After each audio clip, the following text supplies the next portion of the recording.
خود معراج کا سفر معجزہ ہے، معجزہ در معجزہ در معجزہ در معجزہ۔ اس ایک معجزے میں نہ جانے کتنے معجزے ہیں۔ براق کا وجود معجزہ، رفرف کا وجود معجزہ، مصطفیٰ کا وجود معجزہ، براق کے ساتھ سفر معجزہ، سدرۃ المنتہا تک جانا معجزہ، سدرۃ المنتہا سے پہلے مسجد الحرام سے مسجد اقصیٰ تک جانا معجزہ، مسجد اقصیٰ سے آسمان کی بلندیوں تک جانا معجزہ، ایک ایک آسمان کی تفصیل کے ساتھ سیر کرنا معجزہ، جنت کو دیکھنا معجزہ، جہنم کو دیکھنا معجزہ، اور اس کے بعد مقام قاب قوسین و ادنیٰ تک پہنچنا اور وہاں جا کر معجزے پر معجزے دیکھنا۔ یہ دیکھنا شان خدا کہ مصطفیٰ جسے زمین پر چھوڑ کر آئے تھے وہ تو وہاں خلوت سرمدی میں موجود ہے۔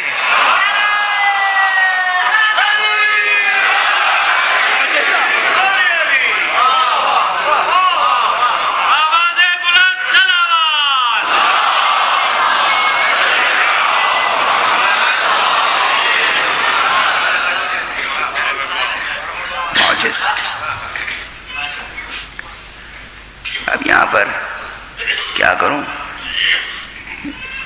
جنرل صاحب بھی تشریف فرمائیں، یہ چاہیں تو فلائٹ لیٹ ہو سکتی ہے، میں فضائل پڑھ سکتا ہوں، مگر عام طور پہ ایسی ہوتی نہیں ہے، اور یہ فلائٹ لیٹ کرا بھی دیں تو میری آواز جو ساتھ نہیں دے رہی ہے اس کا کیا کروں۔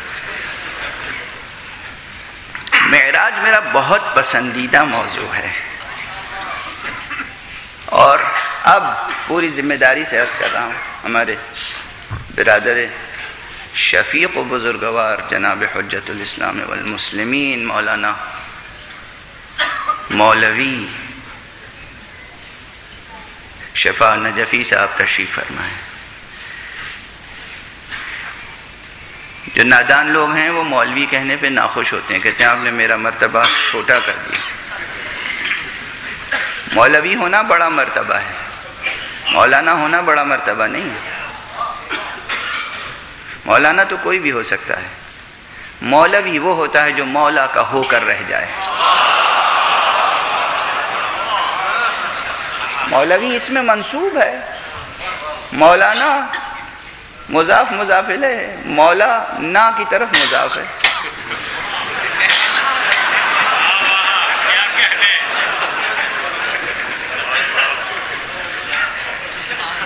مولا نا کی طرف مضاف ہے۔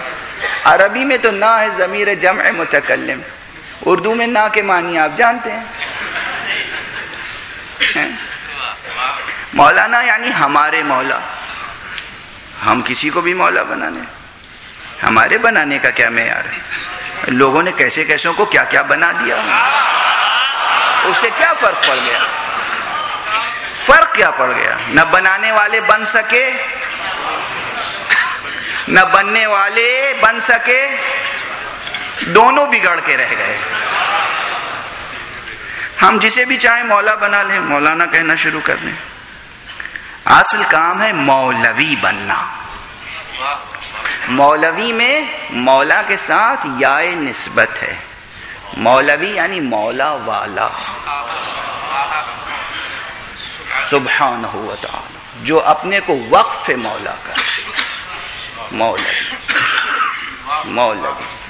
اور فرمایا مولا المولوی، مولانا المولوی۔ پہلے علماء کے القاب و آداب لکھے جاتے تھے تو اس میں یہ لکھا جاتا تھا، 3 4 5 سطروں میں القاب ہوتے تھے، اور وہ القاب میں آیت اللہ اور حجت الاسلام اور ثقۃ الاسلام اور رئیس المتکلمین اور جتنے قافیہ بندی ہو سکتی تھی سب ہوتی تھی۔ آخر میں پہلے لفظ مولانا آتا تھا، پھر مولانا المولوی، یعنی یہ ہمارا مولانا وہ ہے کہ جو اصل میں مولوی ہے، یعنی ہم نے کسی ایسے ویسے کو مولانا نہیں کہا ہے، بلکہ جو مولا والا ہے اسی کو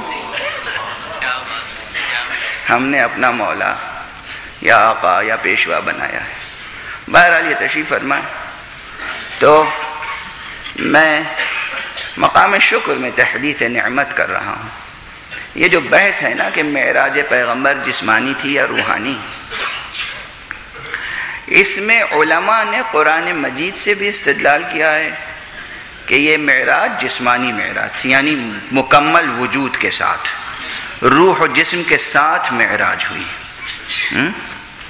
روح و جسم کے ساتھ مکمل وجود کے ساتھ معراج پیغمبر ہوئی۔ جو دلیل عام طور پر ذکر کی جاتی ہے وہ صرف ایک، اور وہ وہی لفظ عبد سے ہے۔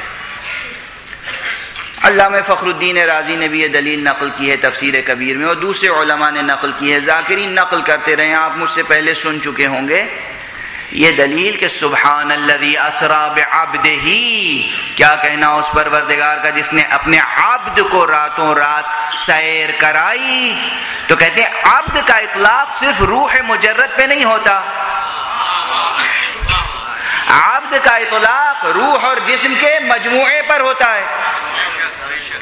یہ طالب علم کہتا ہے کہ یہ دلیل اپنی جگہ، یہ دلیل لفظی ہے اور اس میں مناقشے کی گنجائش موجود ہے، اس لیے کہ جسم و روح کے ساتھ عبد کا اطلاق بشر کے لیے درست، تسلیم، سلمنا، مگر وہ وجودات نوریہ جو صرف نور کے ہیں، جن کے پاس خاکی جسم نہیں آئے، ملائکہ، کیا ان پر عبدیت کا اطلاق نہیں ہوتا؟ کیا وہ اللہ کی بندگی نہیں کرتے؟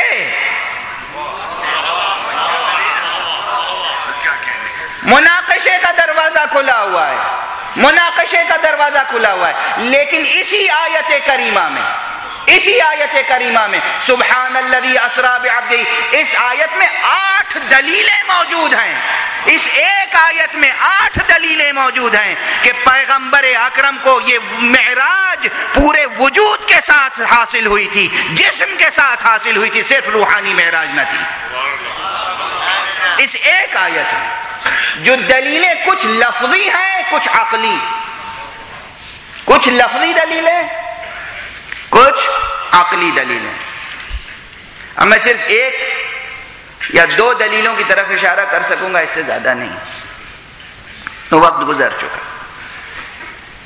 یہ بتائیے کہ اگر معراج صرف روحانی تھی تو روح خود ایبسٹریکٹ ریئلٹی ہے، روح مجرد ہے، ایبسٹریکٹ ریئلٹی ہے، مجرد کہتے اسے ہیں کہ جو مکانی نہ ہو، زمانی نہ ہو۔ توجہ رہے، مجرد کسے کہتے ہیں؟ جو مکانی نہیں ہے، زمانی نہیں ہے، وہ مجرد ہے، ایبسٹریکٹ، جس میں مادے کی خصوصیات نہیں ہے۔ روح میں مادے کی خصوصیت نہیں ہے۔ جب روح میں مادے کی خصوصیت نہیں ہے، بہت تفصیل سے عرض کر سکتا تھا، مگر آپ کی ذہانتوں پہ بھروسہ کر کے اختصار کے ساتھ عرض کر رہا ہوں۔ جب روح میں مادے کے اوصاف نہیں ہیں، روح جسم نہیں ہے، جسمانی نہیں ہے، روح زمانی نہیں ہے، روح مکانی نہیں ہے، روح امر مجرد ہے، تو امر مجرد کے ٹریول کرنے کے لیے مکانی اور زمانی ریفرنسز کیوں لائے گئے؟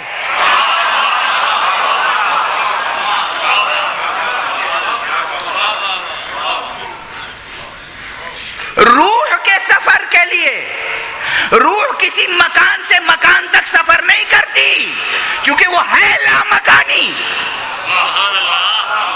روح کے لیے زمان کی کوئی حیثیت نہیں ہے، چونکہ روح ہے لا زمانی۔ اور آیت کہہ رہی ہے سبحان الذی اسری بعبدہ لیلا من المسجد الحرام الی المسجد الاقصی۔ مسجد حرام ایک مکان ہے، مسجد اقصی ایک مکان ہے، اور لیلن رات کا حوالہ ہے، یہاں ظرف زمان کا حوالہ بھی ہے، ظرف مکان کا حوالہ بھی ہے، یعنی پورے وجود جسمانیوں، مکانیوں، زمانی کے ساتھ سیر کی تھی، صرف روح نے سیر نہیں کی تھی۔